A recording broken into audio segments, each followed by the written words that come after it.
आज हम लोग शुरू करेंगे NCERT EVS class 4 CTET के लिए। बहुत ही बढ़िया बुक है ये, और यहाँ से बहुत सारे क्वेश्चंस आते हैं। अगर सी टेट क्लियर करना है इसको देखना ना भूलें। ये सारे चैप्टर लाइन बाय लाइन मैं कराती रहूँगी, और आगे आप सभी को यहाँ से बहुत सारी तैयारियों करने में मदद मिलेगी। चलिए आज का क्लास हम शुरू करते हैं। आज का क्लास है चलो चले स्कूल। इसमें जो मेन इम्पोर्टेंट टॉपिक है हम उसको पढ़ाते चलेंगे आगे, चूँकि क्लास लंबा ना होने पाए इसलिए।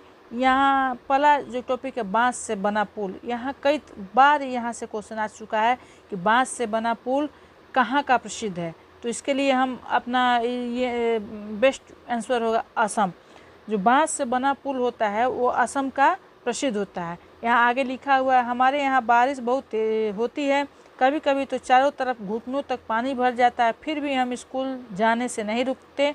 एक हाथ में किताबें उठाते हैं और दूसरे हाथ से बांस को पकड़ते हैं। हम जल्दी जल्दी बांस और रस्सी से बना पुल पार कर जाते हैं। तो जहाँ पर भी क्वेश्चन आता है कि बांस से बना पुल कहाँ के प्रसिद्ध होता है, तो ये पुल असम के लिए प्रसिद्ध होता है। चलिए हम आगे बढ़ते हैं।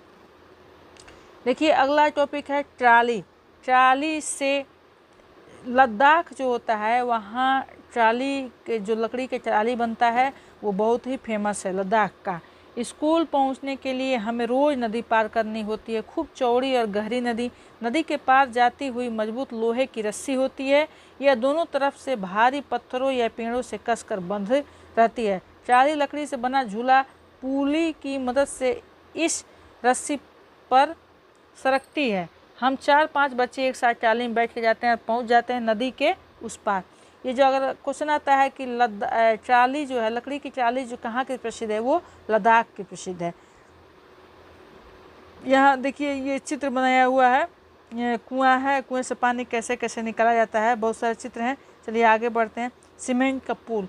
ये सीमेंट का पुल तो आजकल हर जगह मतलब बन रहे हैं, ये बहुत ही इम्पोर्टेंट नहीं है। चलिए आगे बढ़ते हैं। अगला टॉपिक देखिए बल्लम। बल्लम कहाँ का प्रसिद्ध है? केरल का। ये बल्लम क्या होता है? एक छोटा नाव होता है लकड़ी का, और इससे बच्चे इसमें बैठ करके और इस पार से उस पार जाते हैं स्कूल जाने के लिए या किसी भी काम के लिए। छोटे छोटे मतलब ये लकड़ी का बना होता है। ये कहाँ का प्रसिद्ध है? केरल का। ये क्वेश्चन सीटेट में आया हुआ है। बल्लम कहाँ का प्रसिद्ध है? ये केरल का।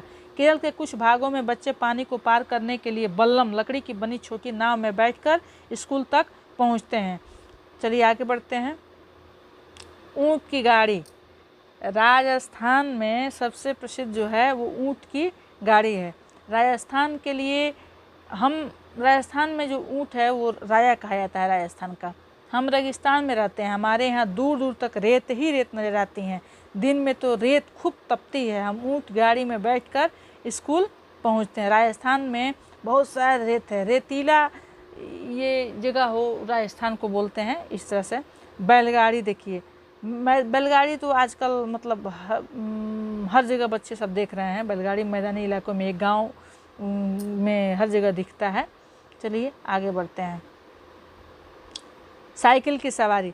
साइकिल इतना मतलब वो हो गया है, लड़कियां चाहे लड़के स्कूल जाने के लिए जो दूर दराज का स्कूल होता है वहाँ बच्चे सब आसानी से स्कूल चले जाते हैं साइकिल के लिए। बच्चों को स्कूल जाने के लिए सबसे अच्छी सवारी होती है वो साइकिल होती है। ये एक टोली बन जाता है लड़कियों का, अपना टोली बना के झुंड में मस्ती करते हुए स्कूल जाती हैं सब। चलिए जंगल से जाते बच्चे।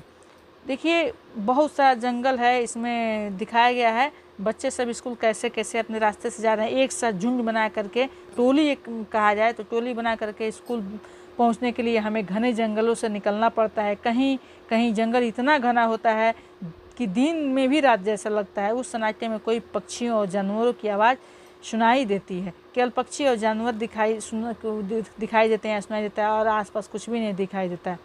देखिए अगला, बर्फ़ पर चलते बच्चे।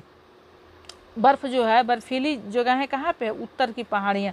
बर्फीली उत्तराखंड में है, चाहे ये जम्मू कश्मीर वगैरह की जो जगह हैं वहाँ पे बहुत ही ज़्यादा बर्फ़ है चारों तरफ। देखो हम कैसे स्कूल पहुँचते हैं। वहाँ के जो बच्चे हैं वो किसी भी तरह से जब बर्फ़ जम जाती है तो बड़ा कठिनाइयों का सामना करना पड़ता है वहाँ के लोगों के लिए।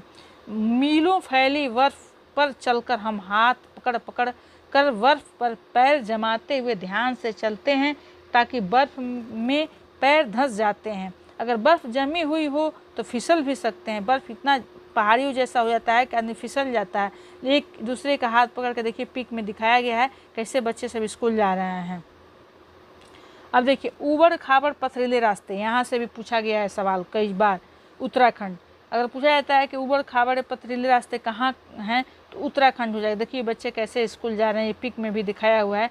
हम पहाड़ी इलाकों में रहते हैं जहाँ यहाँ दूर दूर तक ऊबड़ खाबड़ पथरीले रास्ते हैं। मैदानों या शहर में रहने वाले बच्चों को भले ही मुश्किल लगे, हम तो भागते हुए पहाड़ी रास्ते पार कर जाते हैं। फिर आगे देखिए यहाँ दिया हुआ है अध्यापकों के लिए स्कूल पहुँचने के लिए बच्चों द्वारा कुछ प्रयोग किए जाने वाले बहुत सारे वो हैं। तो इसमें मान लीजिए कि ये हाईलाइट है यहाँ पर।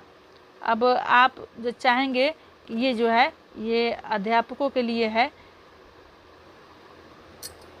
स्कूल पहुंचने के लिए बच्चों द्वारा प्रयोग किए जाने वाले विभिन्न साधनों पर चर्चा करें। संभावित खतरों को पहचानने व सुरक्षा पक्षों पर चर्चा करें। पर्यावरण को नुकसान न पहुंचाने वाले यातायात के साधनों पर चर्चा कर सकते हैं।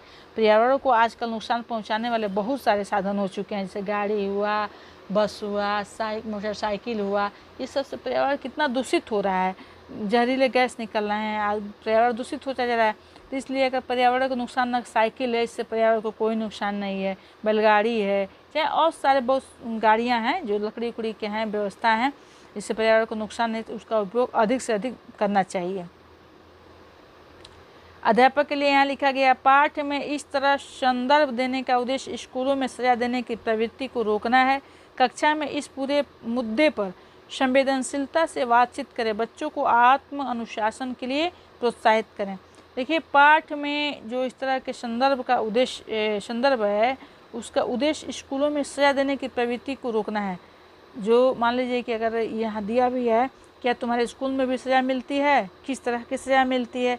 सज़ा तो बच्चों के लिए मतलब होना ही नहीं चाहिए। बच्चों को प्रोत्साहन करना चाहिए, प्रोत्साहित करना चाहिए, न कि सज़ा देना चाहिए। इस तरह से हमारा आज का ये चैप्टर 1 समाप्त होता है। अब हम